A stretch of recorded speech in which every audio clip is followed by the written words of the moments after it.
श्रोतेहो नमस्कार. दिनांक 5 सप्टेंबर 2025 अर्थात शिक्षक दिनापासून सुरू केलेल्या श्यामची आई या पुस्तकाच्या अभिवाचन उपक्रमाचा आज 18 ऑक्टोबर 2025 या दिवशी समारोप होत आहे. दररोज एक भाग यानुसार 43 भागांच्या या उपक्रमाचा टप्पा आपण यशस्वीपणे पूर्ण केला. खरे तर हा व्हिडिओ आपणा सर्वांचे आभार मानण्यासाठी करीत आहे.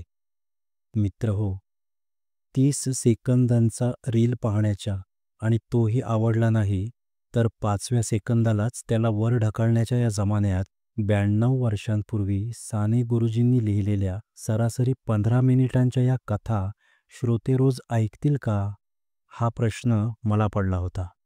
परंतु दररोज सकाळी 9 वाजता प्रसारित होणाऱ्या या कथा रोज 250 ते 300 श्रोते वेळ काढून ऐकतात आणि हा आकडा दिवसागणिक वाढत चालला आहे, हे पाहून या पडलेल्या प्रश्नाचे सकारात्मक उत्तर मला मिळालेले आहे. त्या श्रोत्यांमध्ये आपणही आहात, म्हणून मी आपले मनापासून आभार मानत आहे. लहान मुलांमध्ये या उपक्रमाचा प्रसार व्हावा म्हणून जवळजवळ 75 शाळांना मी पत्रे लिहिली होती. तसेच सोशल मीडियाच्या माध्यमातून अनेक शिक्षकांना या कथांची लिंक दररोज पाठवित होतो. अनेक शाळांमध्ये मुलांना या कथा प्रार्थनेच्या वेळी ऐकवल्या जात होत्या. याचे फोटो आणि व्हिडिओ पाहून फार आनंद झाला. इथे एक गोष्ट लक्षात घेण्यासारखी आहे. यूट्यूब ॲनालिटिक्समध्ये व्ह्यूजच्या दृष्टीने पाहिले तर अशा वेळी केवळ एकच व्ह्यू मिळालेला दिसतो, पण समोर बसलेले 60, 70, 100 विद्यार्थी या कथा ऐकत असतात. म्हणजे या कथा व्हिडिओच्या खाली दिसणाऱ्या व्ह्यूजच्या आकड्यापेक्षा कितीतरी अधिक संख्येने श्रोते ऐकत होते आणि पुढेही ऐकत राहतील हा विश्वास आहे. त्या सर्व श्रोत्यांचे मनापासून आभार व्यक्त करण्यासाठी हा व्हिडिओ. आणि शेवटी या कथा ऐकलेल्या आणि पुढे या कथा जे श्रोते ऐकणार आहेत त्या सर्वांसाठी एक आवाहन.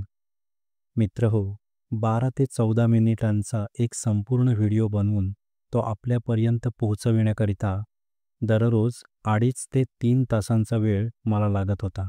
माझी शाळा आणि इतर गोष्टी सांभाळून हे मी दररोज करीत होतो. आपल्याला हा उपक्रम आवडल्यास, माझी मेहनत आवडल्यास आपण व्हिडिओला लाईक करत जा. व्हिडिओखाली कमेंटही लिहू शकता.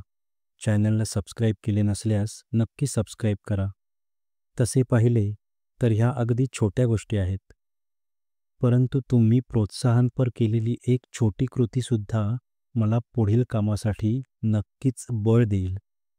शेवटी आदरणीय साने गुरुजींना नमस्कार करतो आणि जगाच्या पाठीवर असणाऱ्या प्रत्येक मराठी माणसाच्या मनात घर करून राहिलेल्या श्यामच्या आईला त्रिवार वंदन करतो.